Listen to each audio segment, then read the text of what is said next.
Dios les bendiga, hermanas. Buenas tardes. Ahorita son tardes.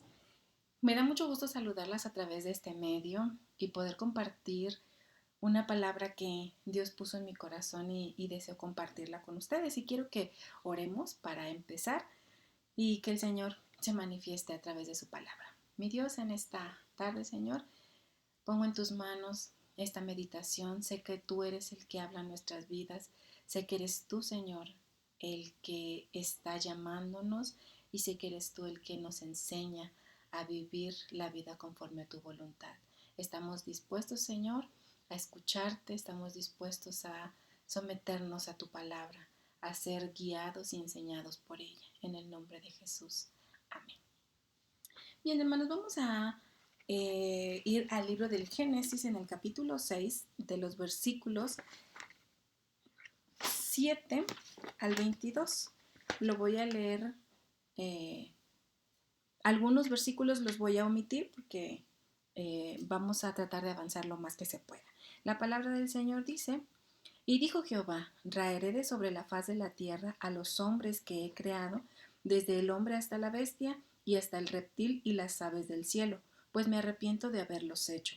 Pero Noé halló gracia ante los ojos de Jehová. Estas son las generaciones de Noé. Noé, varón justo, era perfecto en sus generaciones. Con Dios caminó Noé. Y sigue diciendo que Noé engendró a sus hijos y en el versículo 14, quiero retomar ahí, en el versículo 13.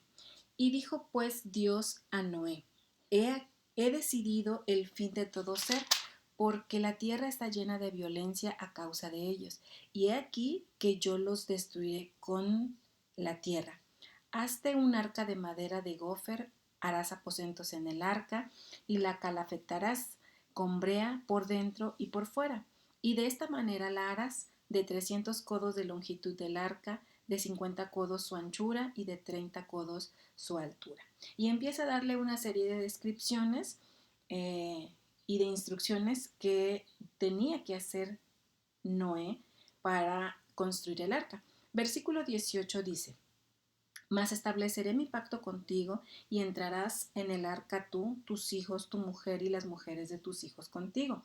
Y de todo lo que vive, de toda carne, 2 de cada especie meterás en el arca, para que tengan vida contigo. Macho y hembra serán, de las aves según su especie y de las bestias según su especie. De todo reptil de la tierra según su especie, 2 de cada especie entrarán contigo, para que tengan vida. Y toma contigo de todo alimento que se come y almacénalo, y servirá de sustento para ti y para ellos. Y lo hizo así Noé, hizo conforme a todo lo que Dios le mandó. Bien, hermanos, ¿les resulta eh, familiar algún versículo o hemos leído muchas veces que la Biblia dice que estamos viviendo como en los días de Noé? ¿Sí?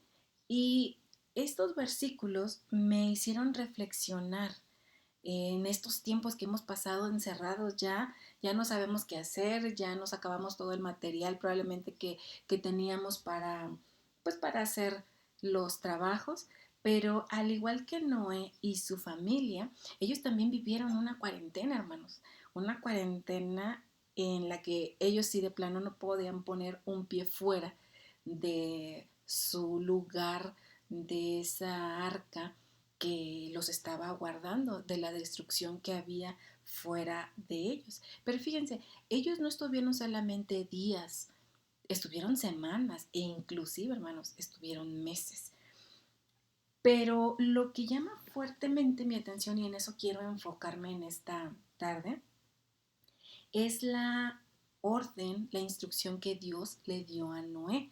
En el versículo 21 dice: y toma contigo de todo alimento que se come y almacénalo, y servirá de sustento para ti y para ellos. ¿Les resulta familiar esta indicación? ¿Les resulta familiar? Fíjense que cuando recién comenzó esto de la pandemia, hablé con mis papás y ellos me dijeron que habían comprado arroz, frijol, e inclusive compraron maíz y hasta un molino que mi hermano les adaptó por si acaso las tortillerías no estaban funcionando, porque se oía decir muchas cosas que iban a llegar la escasez, que iba a llegar una serie de situaciones pues que iban a detener probablemente los alimentos y son cosas pues obviamente necesitamos comer todos los días y varias veces al día. Entonces, según la información que nos llegó, pues tratamos de prepararnos. Ellos se prepararon al igual que pues tal vez muchos de nosotros tuvimos esa posibilidad de poder preparar, almacenar alimento. Pero fíjese, en el caso de Noé, como hoy en día, hermanos, la situación era algo atípica. Tengo casi 42 años de vida y nunca había visto una situación como esta. Recuerdo que en el 97, en el huracán Paulina, me tocó estar allá en Acapulco. No salí por un mes porque había muertos, había desastre en la ciudad, en Acapulco, y solamente mi papá salía. Y estuvimos confinados un mes, pero de manera voluntaria porque mi papá así no los ordenaba. Pero nunca había visto una situación como esta que de manera mundial la gente tenga que quedarse en casa. Pues algo parecido era con Noé, porque la gente no creía que algo malo venía para la humanidad. Recuerden que en aquellos tiempos no llovía como ahora, por eso precisamente es que ellos no creían en el mensaje que Noé les estaba probablemente compartiendo, porque la gente veía que estaba construyendo un arca, la gente veía que se estaba preparando, que estaba preparando el alimento.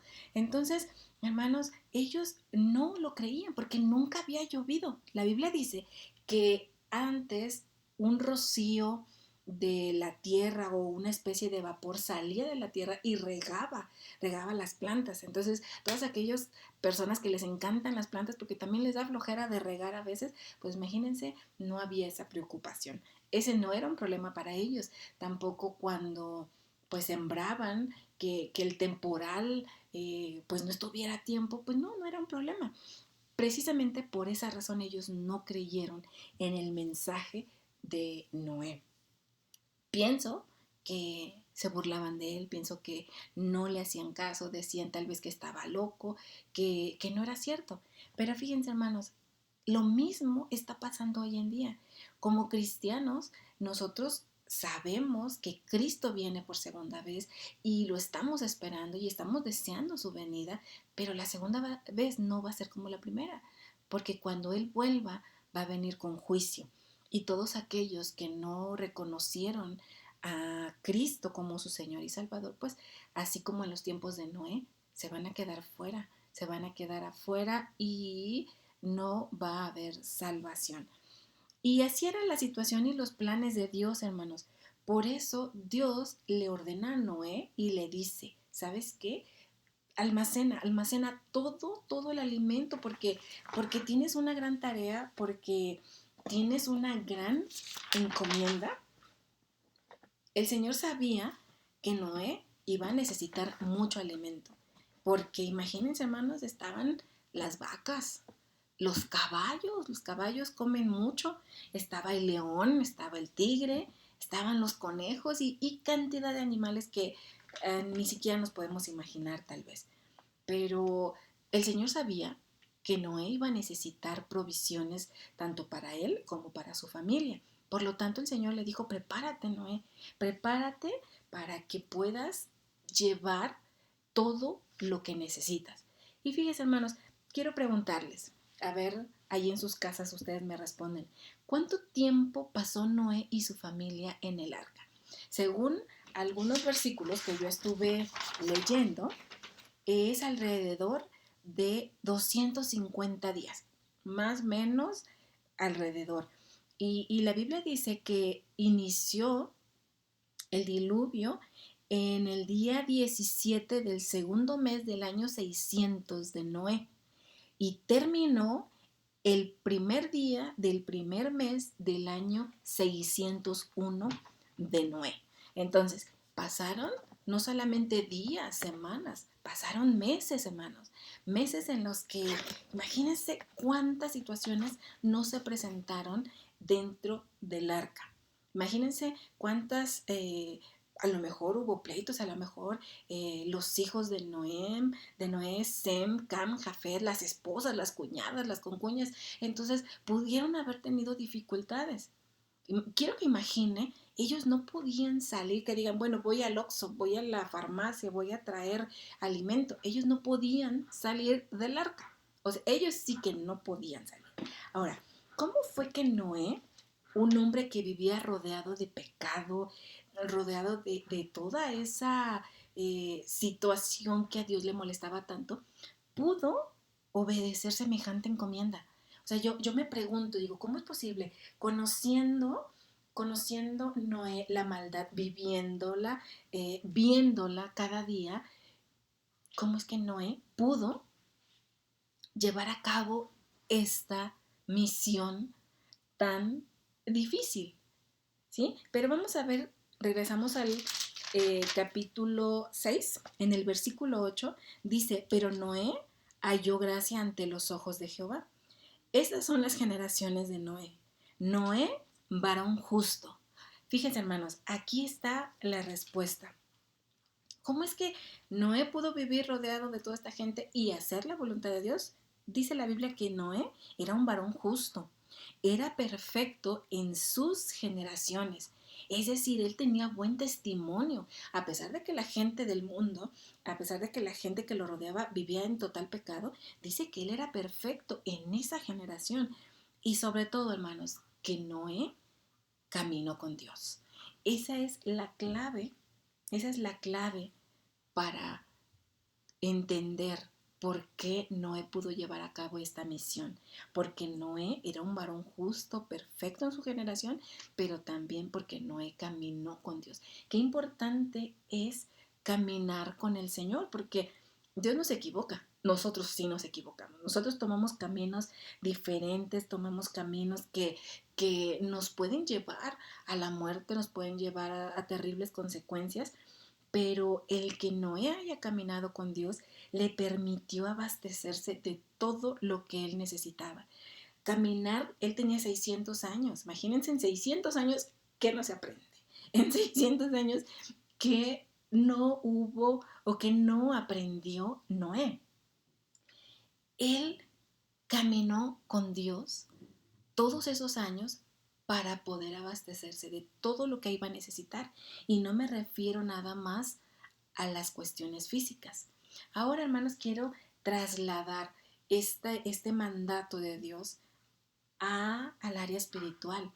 Noé caminó con Dios durante todos esos años para poder abastecerse de todo aquello que iba a necesitar para enfrentar la misión, para enfrentar la prueba, la dificultad, el problema, la pandemia, como usted quiera llamarle. ¿Sabe una cosa? Pienso que Noé fue al almacén de Dios, porque así se llama esta meditación, el almacén de Dios, por decirlo de alguna manera, y fue a adquirir todo lo que él necesitaba. ¿Y qué es lo que Noé necesitaba? Yo creo que Noé entró a ese gran almacén de Dios y dijo, ay, necesito muchas toneladas de fe, porque nunca he visto llover, nunca he visto caer agua del cielo, entonces necesito esa fe para actuar. Dice también toneladas de amor para considerar a los demás que van a ir conmigo en el arca y que van a también estar padeciendo conmigo ese encierro ahí. También toneladas de paciencia para tolerarlos. Hermanos, yo le pido a Dios que me dé paciencia, que me dé esa facultad de tolerar. Yo reconozco, a veces no lo soy, no soy tan tolerante, por eso yo necesito ir al almacén de Dios y decirle, Señor, dame toneladas de paciencia y también que la tengan conmigo. Toneladas de sabiduría, hermanos. Sabiduría es para que tomara Noé las mejores decisiones. Era importante que Noé tuviera sabiduría para poder tomar las mejores decisiones. Toneladas de creatividad también, para no aburrirse, aunque yo creo que eso era imposible. Con tanto trabajo, yo creo que definitivamente eso era imposible. Toneladas de fortaleza para hacer todo lo que se requería. Imagínense ustedes, hermanos, darle de comer a los animales. He tenido la oportunidad de ver en el rancho cómo es que les tienen que llevar alimento cuando son los becerros pequeños, el agua, es muchísimo trabajo y luego seguramente ellos tenían que eh, sacar la leche de las vacas, tenían que tal vez hacer los quesos, en fin, tantas cosas. Entonces mucha fortaleza física también para hacer el trabajo que se requiere. Hermanos, también Noé fue al almacén de Dios a comprar con esa fe toneladas de ánimo. Ánimo para los momentos de crisis. ¿Cuántos no hemos tenido momentos de crisis a lo largo de nuestra vida? Pero más en este tiempo. Mucha gente está teniendo serios problemas familiares porque en este tiempo de pandemia y de confinamiento en nuestros hogares, el no poder salir, el no poder hacer las actividades que se requieren, pues resulta que nos puede llegar a afectar. Por eso se requiere, hermanos, que vayamos al Señor, al almacén de Dios y le pidamos que levante nuestro ánimo, que todo lo podemos soportar según el Salmo, que podemos soportar muchas cosas cuando tenemos un ánimo alegre, pero el de ánimo abatido dice la Biblia que no soportará la enfermedad, la prueba.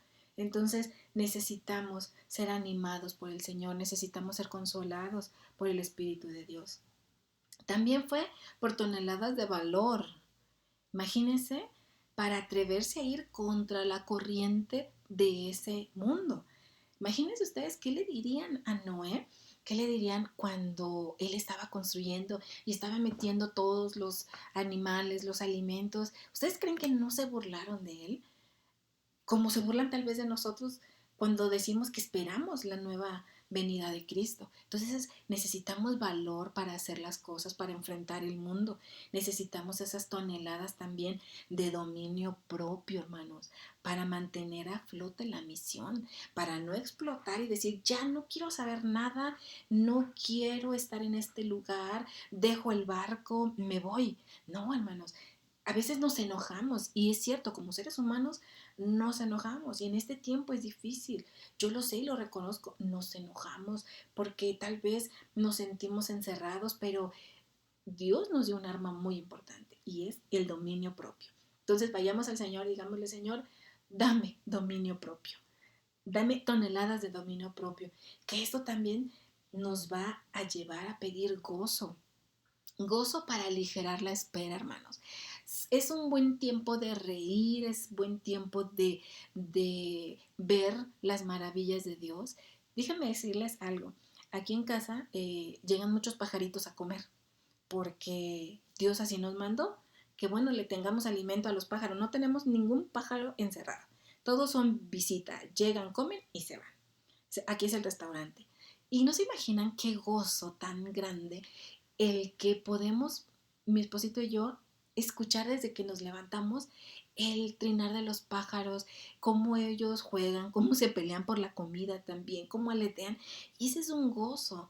No estamos comprando nada, no estamos haciendo nada más que disfrutar de la creación de Dios. Ver estos días que han estado más frescos es un gozo que representa el poder levantarnos en la mañana y decir, gracias Señor porque tenemos un día más de vida, una oportunidad más para hacer tu voluntad. Entonces, hermanos, también Noé pidió liderazgo, toneladas de liderazgo, porque se imagina usted lo que representaba llevar esa misión. Imagínense todos los que estaban bajo el liderazgo de Noé. Tenía que él tener esa autoridad. Todo esto y más, pienso yo, almacenó Noé en su vida al caminar con Dios. Y cuando llegó el momento de la prueba, de la lucha, ese momento crucial, el Señor solo le dijo, Noé, ¿tú ya estás listo? Tú ya puedes enfrentar el diluvio, tú ya puedes enfrentar el encierro, tú ya puedes enfrentar la prueba. Solamente necesito que almacenes el alimento que se van a comer. Ve qué se te antojará en este tiempo y llévelo. Si quieres frutas, si quieres lo que se les ocurra, hazlo, porque de lo demás yo ya te he abastecido durante estos 600 años. Entonces, no sé cuántos años tenga usted, hermanos. Yo tengo 42 y le pido a Dios que me siga dando y me siga enseñando, porque de verdad, hermanos, necesitamos toneladas y toneladas de todo esto, de la fe, del amor, la paciencia, la sabiduría, la creatividad, la fortaleza, el ánimo, el valor, el dominio propio, el gozo, hermanos, el liderazgo también para los que son cabeza de hogares. Y quiero citar Efesios 5:10, dice, aprovechando bien el tiempo porque los días son malos. Hermanos, en este tiempo he tenido la oportunidad de hacer muchas cosas en casa y ya tendré tiempo de mostrárselas, pero también de meditar en su palabra y de poder tener ese tiempo con Dios, de poder estar meditando lo que Él nos habla. Por último, quiero que vayamos al Salmo 50. Es muy bonito cuando decimos, ay, sí, voy a ir al almacén de Dios y lo voy a hacer y voy a ir a comprar. Pero hermanos, hay un orden, ¿saben? El Señor nos enseña el orden en cómo se da esa salvación de Dios, o se abre, mejor dicho, el almacén de Dios. Es Salmo 50, 14 y 15. Con esto vamos a terminar. Dice el Señor, sacrifica a Dios alabanza y paga tus votos al Altísimo. Es decir, primero nos toca a nosotros hacer la parte. Primero somos nosotros los que tenemos que actuar. Sacrifica a Dios alabanza y paga tus votos al Altísimo. Y después ya viene la intervención de Dios. E invócame en el día de la angustia. Te libraré y tú me honrarás. Eso significa, hermanos, que primero nos toca a nosotros. Primero nos toca a nosotros ir, estar delante de la presencia de Dios, pagar nuestros votos, es decir, estar en obediencia ante Él y caminar con Él. Y entonces el Señor dice, invócame en el día de la angustia, te libraré y tú me honrarás. Por lo tanto, hermanos, que la gloria y la honra sea para nuestro Señor y que esta palabra quede sembrada en nuestros corazones. Que Dios les bendiga.